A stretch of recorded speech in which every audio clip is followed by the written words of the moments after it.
Joining me now is Mozambique's Graça Machel. Thank you so much for being with us on the program. Graça, it's so great to see you. Thank you so very much for having me. Graça, I want to talk about women, girls, and adolescents. They've been so hard hit during the pandemic around the world, and especially in Africa. Can you highlight for us what has happened? Let me start with girls. About 20 million girls are at risk of not coming back to school. And you can imagine what it means losing an opportunity of becoming part of the 21st century for 20 million girls who are our children. Women, it has been said, most of them lost their livelihoods.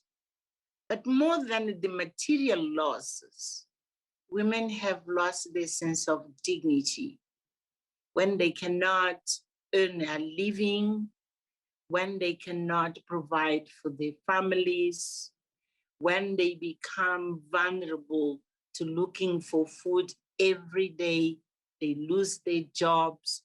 And more grave even is to feel so vulnerable to this virus, to which until today, no one in my continent has an idea of when they can get a vaccine. When in the other parts of the globe, people are talking of millions who are being vaccinated and percentages which go over 80% of population which have been vaccinated.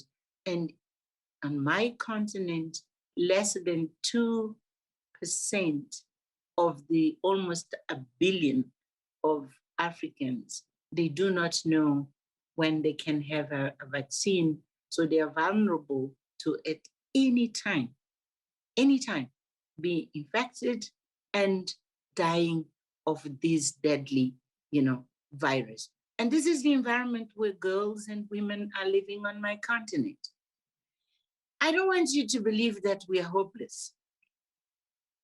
Because I have to say, if our communities are still striving today, if our communities are still alive, this is due to African women in their families, in their relentless capacity of reinventing themselves, finding the impossible ways of putting food on the table of their families.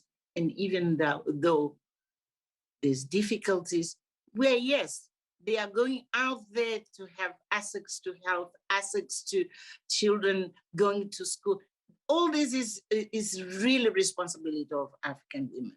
It's not necessarily the state institutions, it's the women who are making it impossible for us to be somehow the society we are. So I'm talking of the challenges, but at the same time, I want to put women at the center of our recovery as a human family, and particularly the recovery of African societies and economies. And how do we do that? How can the world recover the momentum that it's lost on so many of the issues that you care about simply because of the pandemic's impact and a vaccine nationalism that you eloquently talked about how it's impacted women, girls, adolescents, and the whole continent of Africa?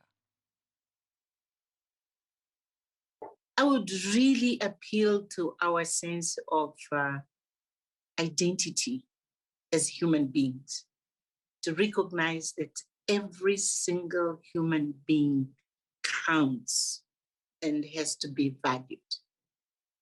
This means in our strategies of reconstructing after this horrible pandemic is to put human beings at the center of what we are doing.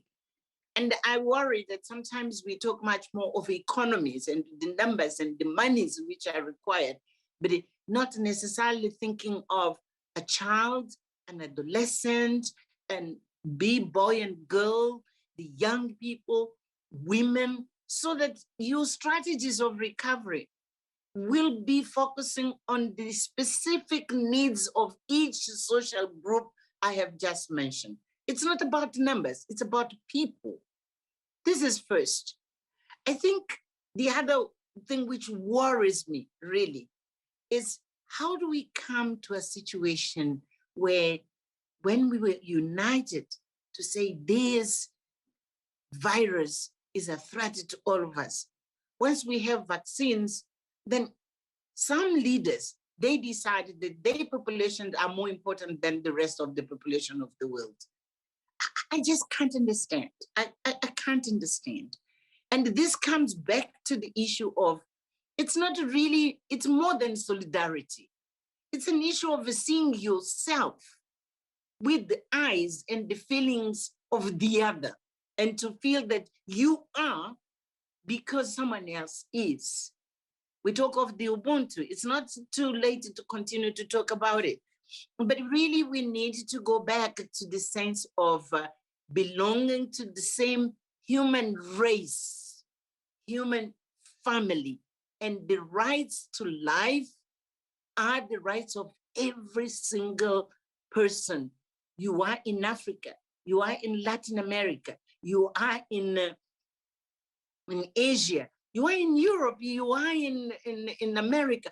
All of us, we have the same rights. And this nationalism, for me, is the worst demonstration of a failure in the values we always say we believe in, and we build our societies on the basis of equality. So I believe we need really to go back to the basics. We need to go back to the basics. Well, if we need to go back to those basics and look at those important values that you articulated just now, what would be a final thought for the entire forum that you can leave us with that would be a thought on empowering future generations and what that looks like to you? I believe we have to build a legacy for future generations, which is based on the values of equality, of equity, of respect for human dignity, of feeling and acting as the destiny of each one of us is deeply related and realizable if it's linked to the destiny of others.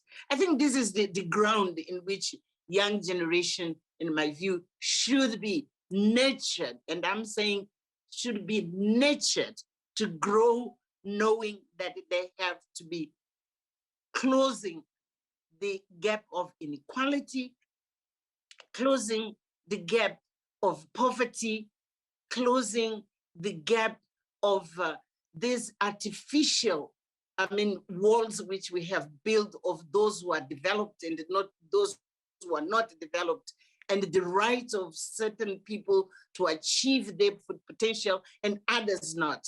I think future generations have to go back to the basics of all of us as human race, as a human family, working together on the basis of equality. Second, I believe that future generations have to be empowered with the tools of knowledge and science for all. Again, it's unacceptable that we'll have millions of young people not having access to education, or if they have access to a school, they complete primary school without knowing how to read and write and count. It's unacceptable in 21st century with the tools and the capacities we have not to be able to adequately educate our young people and for them to have the tools to realize themselves fully in their potential. It's an obligation. It's a mandatory for us to review the way we put our education systems at the service of young generations. I believe also it is unacceptable for us to leave a legacy in which we don't care for the future of the planet. This planet is not ours.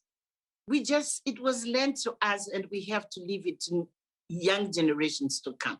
We need to confront the impact of the development options which we have made, which are destroying the planet. We don't have the right to leave a planet which is in disarray as it is, because it belongs to young generations. We have to be able to mend, the errors we have made, to respect what science is saying is how really to rejuvenate the planet and to offer to new generations in a healthy and prosperous situation. Mozambique's Graça Machel, thank you so much. Thank you, Zain. It was a pleasure to be with you.